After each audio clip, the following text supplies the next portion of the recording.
అస్తిత్వం ఆత్మగౌరవం పోరాటం ర్యాలీ నిర్వహించనున్నట్లు మాజీ మంత్రి తలసాని శ్రీనివాస్ యాదవ్ తెలిపారు. రేపు ఉదయం 9 గంటలకు రైల్వే స్టేషన్ నుంచి ఇక ఎంజీ రోడ్లోని గాంధీ విగ్రహం వరకు ర్యాలీ కొనసాగుతుందని, ఇక సికింద్రాబాద్ వాసులు ఇంటికి ఒక్కరు చొప్పున ఈ ర్యాలీలో పాల్గొనాలని మాజీ మంత్రి తలసాని పిలుపునిచ్చారు. ఈ ర్యాలీలో బీఆర్ఎస్ వర్కింగ్ ప్రెసిడెంట్ కేటీఆర్ సహా ఎమ్మెల్యే హాజరు కానున్నట్లుగా తెలిపారు.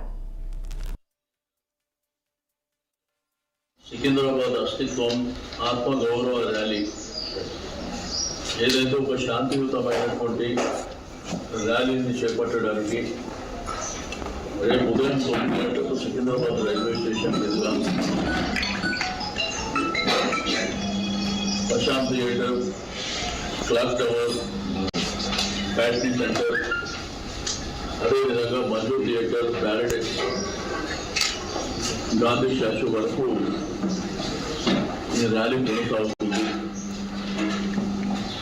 అయితే సికింద్రాబాద్ అస్తిత్వం, సికింద్రాబాద్ ఆత్మ గౌరవానికి సంబంధించినటువంటి అంశంలో సికింద్రాబాద్ కంటోన్మెంట్, సికింద్రాబాద్ పరిసర ప్రాంతాల్లో ఉన్నటువంటి ప్రతి ఒక్కరికి రిక్వెస్ట్ చేసేది, ఇంటికి ఒకరు రండి.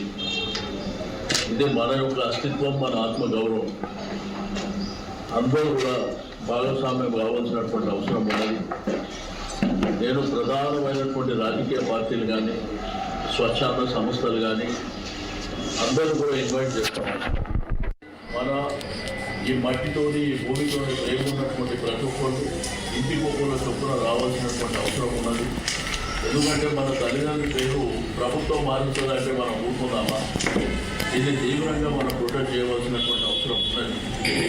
అసలు ప్రభుత్వం ఏర్పడడానికి, ఈరోజు కాంగ్రెస్ ప్రభుత్వం రావడానికి మీరు ఇచ్చినటువంటి అనేకమైనటువంటి హామీ, జిల్లా ఏర్పడాలి, కార్పొరేషన్ ఏర్పడాలని ఒక వైపున చేసుకుంటే, రెండో వైపున మా అస్తిత్వమే దెబ్బకొట్టే విధంగా మీరు చేయడం అనేది దీన్ని తీవ్రంగా ఖండించడమే కాకుండా నేను పార్టీ మిత్రులు కూడా, మీడియా మిత్రులు కూడా రిక్వెస్ట్ చేస్తున్నా.